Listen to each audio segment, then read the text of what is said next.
Hello friends, ഇന്ന് നമുക്ക് ഇടിച്ചക്ക വെച്ചിട്ട് ബീഫ് ഫ്രൈയുടെ ടേസ്റ്റിൽ ഒരു ഫ്രൈ ഉണ്ടാക്കിയെടുക്കാം. ഇത് വളരെ സിമ്പിളായിട്ട് ഉണ്ടാക്കിയെടുക്കാൻ പറ്റുന്ന ഒരു ഡിഷാണ്. അതുപോലെ തന്നെ നല്ല ടേസ്റ്റിയാണ്. അപ്പോൾ നമുക്കതെങ്ങനെ ഉണ്ടാക്കുന്നത് നോക്കാം.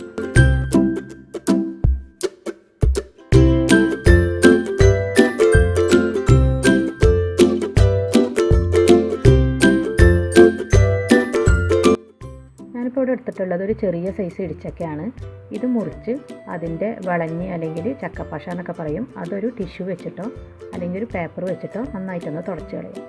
അപ്പോൾ നമ്മൾ മുറിക്കണ കത്തിയിൽ അല്പം എണ്ണ ഒന്ന് തേച്ചാൽ ഈ കത്തിയിൽ ഈ പശ ഒട്ടിപ്പിടിക്കില്ല.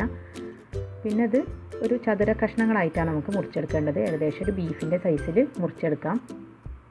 അപ്പോൾ ഞാൻ മുറിച്ചെടുത്തിട്ടുണ്ട്. ഇതിപ്പോൾ ഏകദേശം ഒരു 2 കപ്പോളുണ്ട്. 1 ടേബിൾ സ്പൂൺ മല്ലിപ്പൊടി ചേർക്കാം. പിന്നെ ഒരു 1/4 ടീസ്പൂൺ മഞ്ഞൾപ്പൊടി. പിന്നെ 1 ടീസ്പൂൺ ജീരകം പൊടിച്ചത്, വലിയ ജീരകം പൊടിച്ചതാണ്. പിന്നെ ഇതിലേക്ക് വേണ്ടത് എരിവിനനുസരിച്ച് മുളക് പൊടി. ഞാനിപ്പോൾ ഇവിടെ 1 ടീസ്പൂൺ മുളക് പൊടിയാണ് ചേർക്കുന്നത്. ഇനി ഇതിലേക്ക് ആവശ്യമായിട്ടുള്ള ഉപ്പും കൂടെ ചേർത്തിട്ട് നന്നായിട്ടൊന്ന് മിക്സ് ചെയ്തെടുക്കുക.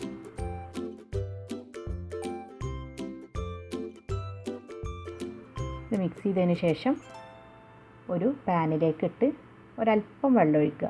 ഇതിലേക്ക് ഈ ചക്ക വേവുന്നതിന് ആവശ്യമായ വെള്ളം മാത്രം ഒഴിച്ചാൽ മതി. എല്ലാ ചക്കയ്ക്കും ഒരു വേവാവില്ല.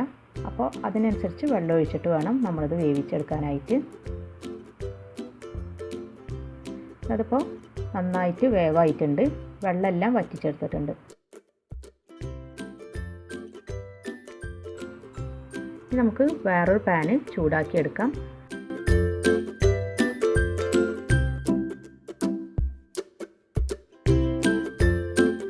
അതിലേക്ക് ഒരു 3-4 ടേബിൾ സ്പൂൺ വെളിച്ചെണ്ണ ഒഴിച്ചു കൊടുക്കാം. വെളിച്ചെണ്ണ ആയിരിക്കും ഇതിലേക്ക് നല്ല ടേസ്റ്റ് ഉണ്ടാവുക. ഇനി എണ്ണ ഒന്ന് ചൂടായി വരുമ്പോൾ അതിലേക്ക് ഒരു 8 ചെറിയ ഉള്ളി ഒന്ന് ചതച്ചതും പിന്നെ ഒരു 3 പച്ചമുളക് ഒന്ന് കീറിയെടുത്തതും ചേർക്കാം. പിന്നെ കൂടെ തന്നെ കുറച്ച് കറിവേപ്പിലയും കൂടെ ചേർക്കാം. എന്നിട്ടിത് നന്നായിട്ടൊന്ന് വഴറ്റി കൊടുക്കുക. ഇത് വഴണ്ടി വന്നതിന് ശേഷം അതിലേക്ക് നമ്മൾ വേവിച്ച് വെച്ചിട്ടുള്ള ഇടിച്ചക്ക ചേർത്ത് കൊടുക്കാം.